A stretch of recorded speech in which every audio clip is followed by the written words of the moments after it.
केंद्रीय गृह मंत्री अमित शाह ने श्रद्धांजलि दी। पहलगाम हमले में मारे गए मृतकों को श्रद्धांजलि दी।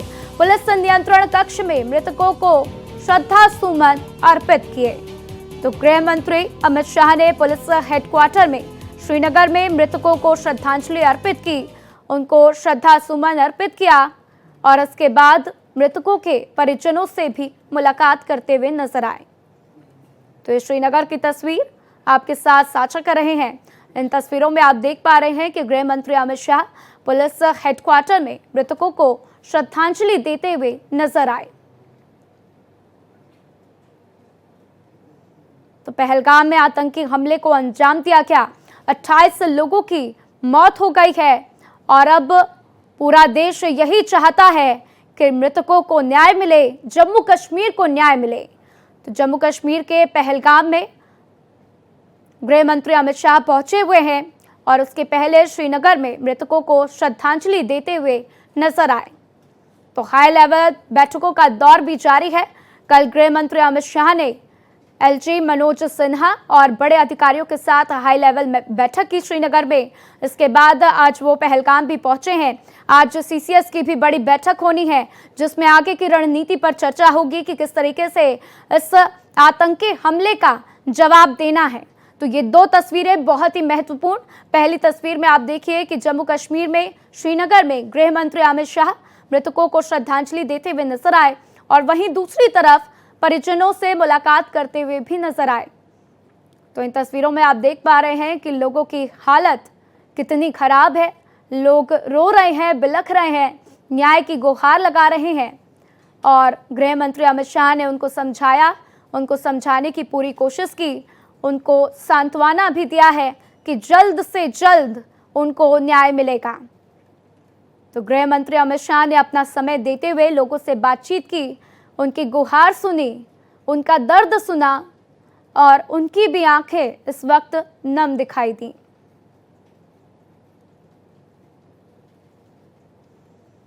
तो उधर प्रधानमंत्री नरेंद्र मोदी भी सऊदी अरब के दौरे से वापस लौट आए हैं और उन्होंने भी एयरपोर्ट पर एक बैठक की, जिसके बाद अब सीसीएस की बड़ी बैठक होगी जिसमें चर्चा की जाएगी कि कैसे क्या रणनीति बनेगी, किस तरीके से काम करना है। लेकिन साथ ही साथ गृह मंत्री अमित शाह इन तस्वीरों में आप देख रहे हैं पहले श्रद्धांजलि देते हुए मृतकों को इन तस्वीरों में नजर आ रहे हैं और दूसरी तरफ मृतकों के परिवार वालों से मुलाकात करते हुए, जिनको वो सांत्वना देते हुए तस्वीरों में नजर आए।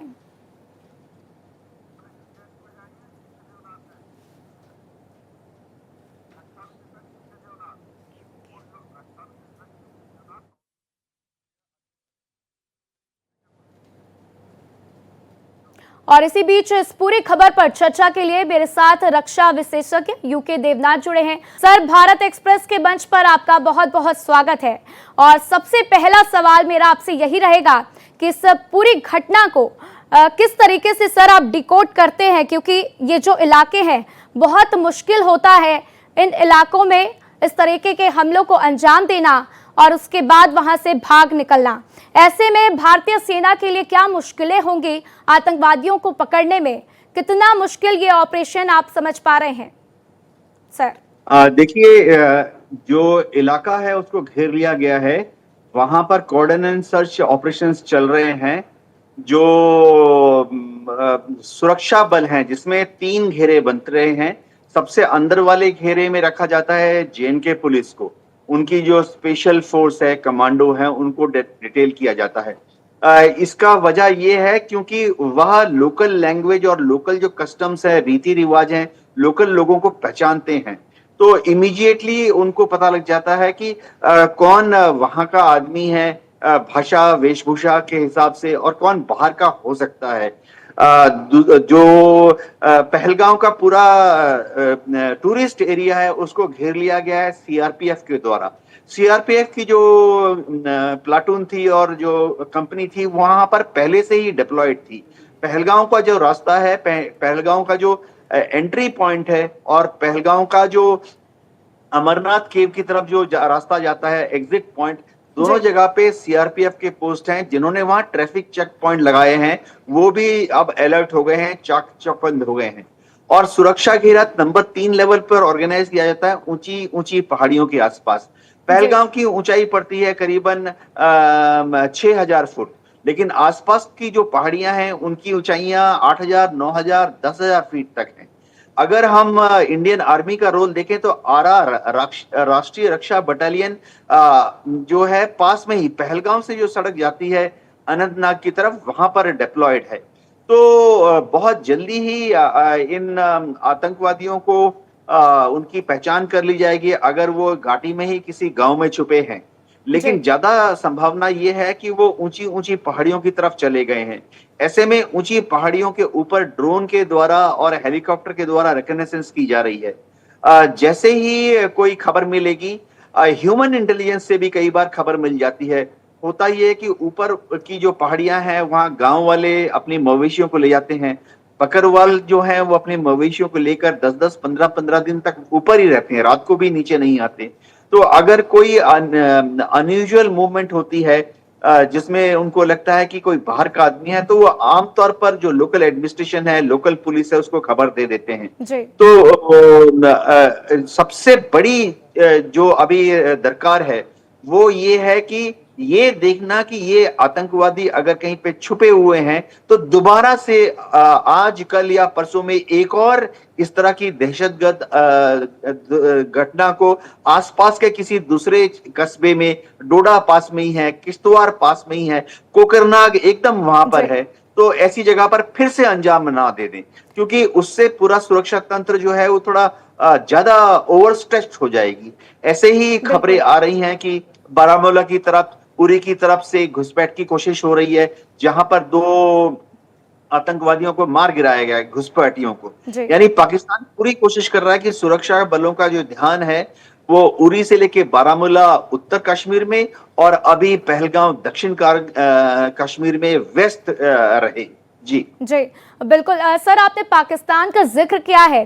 हाल ही में हफ्ते भर पहले पाकिस्तान के आर्मी चीफ का एक बयान सामने आता है। उनका कहना है कि we are different from Hindus, जिसका मतलब है कि हम हिंदू से बिल्कुल अलग हैं।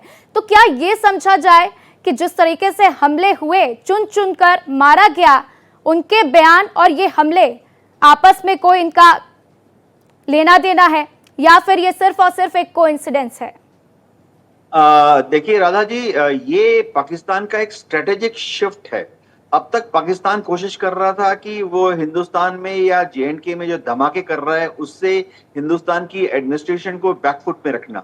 अब पाकिस्तान की आर्मी चीफ आसिफ मुनीर ने जो पिछले हफ्ते एक बयान दिया है, और कल की जो घटना है जिसमें कि उन्होंने पहले आइडेंटिफाई किया कि कौन टूरिस्ट किस धर्म से है और आइडेंटिफाई करने के बाद उसको गोली मारी है, तो ये पाकिस्तान की एक चालाकी है, स्ट्रेटेजिक चालाकी है।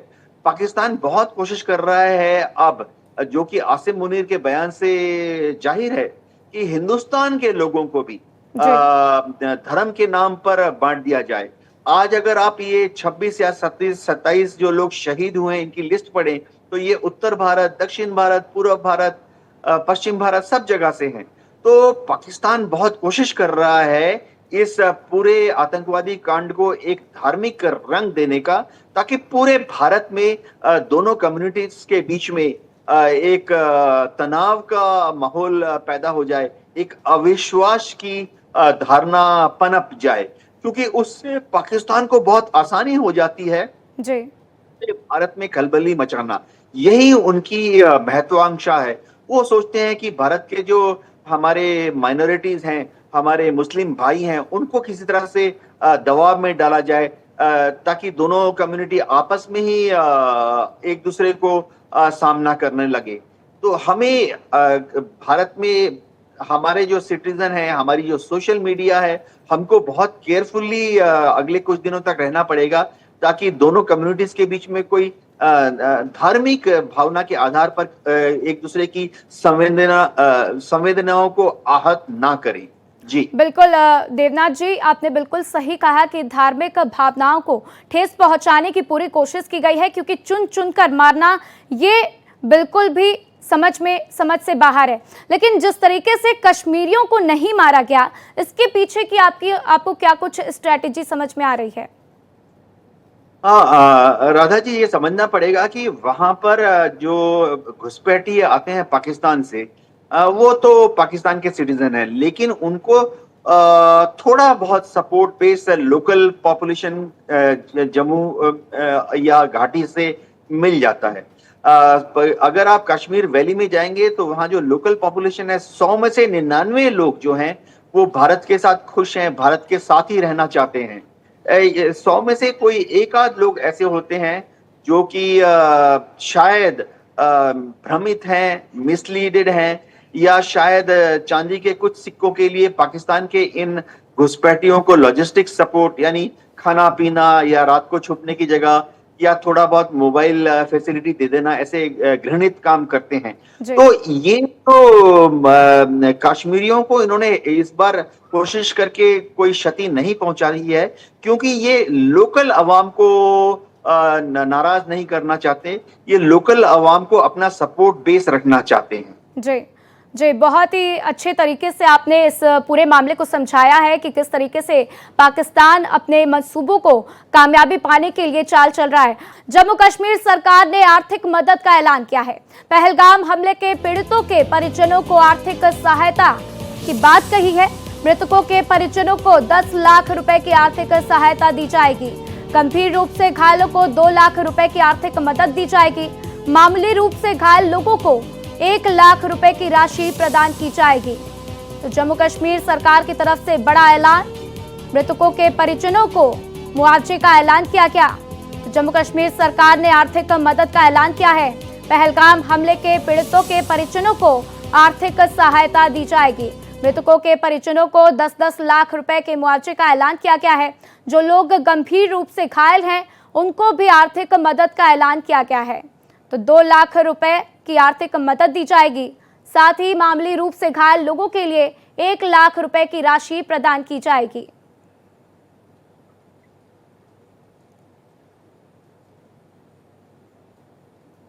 और मेरे साथ लगातार retired group captain UK Devnath ji बने हुए हैं, रक्षा विशेषज्ञ। सीधा उनके पास चलेंगे। यूके देवनाथ जी, आपसे एक बहुत ही महत्वपूर्ण सवाल, जब मैंने आपसे पहला सवाल किया था तो आपने अमरनाथ का जिक्र किया। अमरनाथ पहुंचने के लिए 2 रूट हैं, जिसमें पहलगाम भी एक महत्वपूर्ण भूमिका निभाता है। तो क्या ये समझें, जिस तरीके से पर्यटकों का कॉन्फिडेंस बढ़ रहा है, पर्यटक ज्यादा से ज्यादा जम्मू कश्मीर पहुंच रहे हैं, अपनी यात्रा को पूरी कर रहे हैं, तो इन यात्राओं को रोकने के लिए, जम्मू कश्मीर के विकास को रोकने के लिए इस घटना को अंजाम दिया गया? राधा जी, एकदम सही आपने फरमाया है। अभी इनके पास बहुत सारे कारण थे कल का दिन चुनने के लिए। एक तो प्रधानमंत्री मोदी जी सऊदी में गए हैं, अमेरिका के वाइस प्रेसिडेंट भारत में आए हुए हैं, तो एक ही झटके में इन्होंने पूरे सऊदी में खबर फैला दी और पूरे अमेरिका में खलबली फैला दी कि भारत में ऐसा हो रहा है। जहां तक जम्मू एंड कश्मीर की बात है, टूरिज्म सीजन चालू हो रहा है। पिछले साल 2 करोड़ टूरिस्ट गए थे। तो ये चाहते हैं कि अब अमरनाथ यात्रा जो चालू होने वाली है, पहलगांव से एक रास्ता जाता है, बाल्टाल से एक रास्ता जाता है, तो ऐसा कल ऐसा कुकृत्य करके इन्होंने पूरे भारतवासियों को एक संदेश देने की कोशिश की है कि कश्मीर मत जाओ, अमरनाथ यात्रा के लिए मत जाओ। लेकिन ये समझना पड़ेगा कि भारत के लोग जो हैं, हमारा चरित्र ऐसा है कि हम जो ठान लेते हैं वही करते हैं। मैं उम्मीद करता हूं कि भारतवासियों ने, जिन्होंने भी कश्मीर एज ए टूरिस्ट जाने का प्लान बना रखा है या जिन्होंने भी अमरनाथ यात्रा जाने के लिए अपनी रजिस्ट्री करा ली है, वो अपने मन से, अपने इस पग से डगे नहीं और डेफिनेटली कश्मीर में एज ए टूरिस्ट या एज ए अमरनाथ के लिए जा रहे हैं, दृढ़ संकल्प लेके कश्मीर में पहुंचे। जी बिल्कुल देवनाथ जी, और साथ ही साथ ये आपने बहुत ही सही बात कही है कि जम्मू कश्मीर में विकास ना हो, पर्यटक वहां पर ना जाएं, इसीलिए इस तरीके से इस पूरी घटना को अंजाम दिया गया। लेकिन साथ ही साथ ये भी आपसे समझने की कोशिश करेंगे, लगातार देखा जा रहा है कि प्रधानमंत्री नरेंद्र मोदी की नजदीकियां बढ़ रही हैं, भारत की नजदीकियां बढ़ रही हैं मुस्लिम देशों के साथ। जैसे कि सऊदी का जिक्र करें तो पीएम मोदी दौरे पे गए, साथ ही भारत के रिश्ते वहां पर बहुत ही अच्छे हैं, भारत और सऊदी के। फिर अगर हम बांग्लादेश की भी बात करें तो बांग्लादेश और भारत के रिश्तों में खटास आई है, लेकिन बिम्स्टेक शिखर सम्मेलन के दौरान जिस तरीके से मोहम्मद यूनुस से मुलाकात हुई, बातचीत हुई, उसके बाद कहीं ना कहीं पाकिस्तान बौखला गया है। क्या ये समझें? साथ ही तहव्वुर राणा का प्रत्यर्पण भी एक बड़ा सवाल है कि पाकिस्तान अचानक से बौखला गया।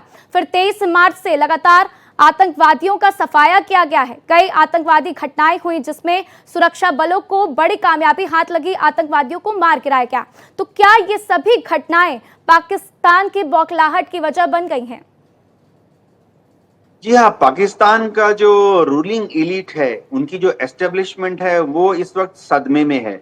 सदमे का बहुत बड़ा कारण है कि जिस तरह से उन्होंने बांग्लादेश को भड़काने की कोशिश की, शायद बांग्लादेश के लोग भ्रमित नहीं हुए। एक और बहुत बड़ा कारण है कि पाकिस्तान की फौज खुद इस वक्त बलूचिस्तान में लगातार बलूच लिबरेशन आर्मी से हार रही है। अगर आप खैबर पख्तूनख्वा की बात करें तो टीटीपी के लड़ाके हर रोज पाकिस्तान की फौज के सोल्जर्स को, सिपाही को शहीद कर रहे हैं। तो पाकिस्तान की आर्मी चाहती थी कि उनकी जो कमजोर नस है, खैबर पख्तूनख्वा या बलूचिस्तान, वहां से पाकिस्तान की आम आवाम का ध्यान भटकाया जाए। पाकिस्तान की नेशनल असेंबली में भी उनके जो विरोधी पक्ष के जो एमपी हैं, वो पिछले कई दिनों से मांग कर रहे थे कि इंक्वायरी की जाए कि पाकिस्तान की फौज क्यों लगातार पोस्ट छोड़ के भाग रही है डूरन लाइन से। तो ध्यान भटकाने के लिए उन्होंने एक चाल चलाई है, जिसके तहत कल पहलगांव में ऐसा हरकत किया गया।